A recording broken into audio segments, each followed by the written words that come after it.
स्वागत है आपका बी न्यूज नेशन में। मैं हूं शकील बागमारे। इंसानियत की अनोखी मिसाल अंबाजी की आरती उठी मुसलमानों के खानों पर। जहां राजनेता वोट के खातिर हिंदू मुसलमानों को बांटने की कोशिश करते हैं, जहां मीडिया भी अपनी जिम्मेदारी को भूल के हिंदू मुसलमानों के डिबेट पर डिबेट कर रखे जहर उगल रहे हैं, इस देश में राजनेता हो या मीडिया अमन की बात कहीं सुनाई नहीं दे रही है। उसके बावजूद बीजापुर में एक मुसलमान समुदाय के लोग जाति से भी ऊपर उठकर इंसानियत की मिसाल बने। कीर्तिनगर मनकादरी दरगाह के पास एक शेड में 60 साला अंबाजी वालीकर मजदूरी करके अपनी जिंदगी गुजार रहा था। आज सुबह उसका देहांत हो गया। अंबाजी वालीकर के परिवार में उसके एक छोटे भाई महादेव वालीकर है जो मनगोड़ी बेस में रहता है। वो भी अकेला ही अपनी जिंदगी गुजार रहा है। अंबाजी मराठा समाज से ताल्लुक रखते हैं। अंबाजी की मौत पर मनकादरी दरगाह के इलियास अगसबाड़ ने आगे आते हुए उसके भाई को बुलाकर इनकी रीति रिवाजों के मुताबिक कई मुस्लिम नौजवानों ने आरती को उठाकर शमशान ले जाकर अंतिम संस्कार किया।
मेरा नाम इलियास अगसबाड़ है।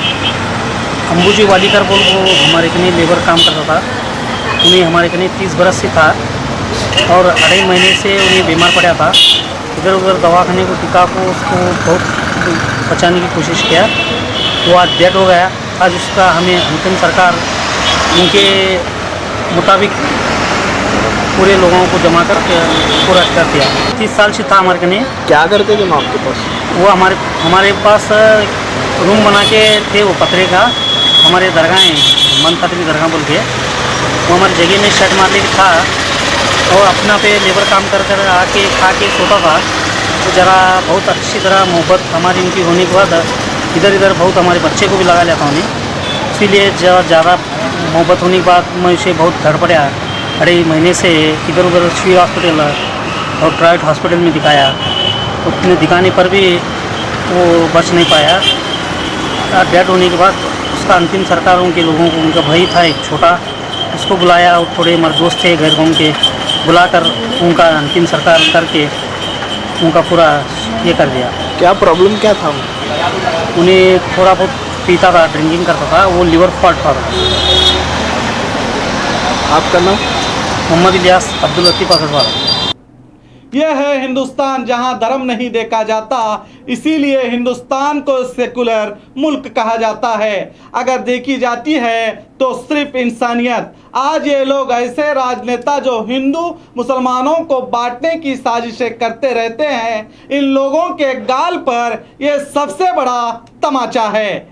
इन लोगों ने अंबाजी के मज़हब को ना देखते हुए और अपने मज़हब के लोग भी क्या सोचेंगे, इन सब को भूलकर सच्चे हिंदुस्तानी और इंसानियत की पहचान दी है। ऐसे लोगों को हम भी सलाम करते हैं और हिंदू मुसलमान रिश्तों में दरार पैदा करके लड़ाने वालों को देशद्रोही कहा जाए तो भी कम है। तो देखते रहिए आपका अपना बी न्यूज़ नेशन।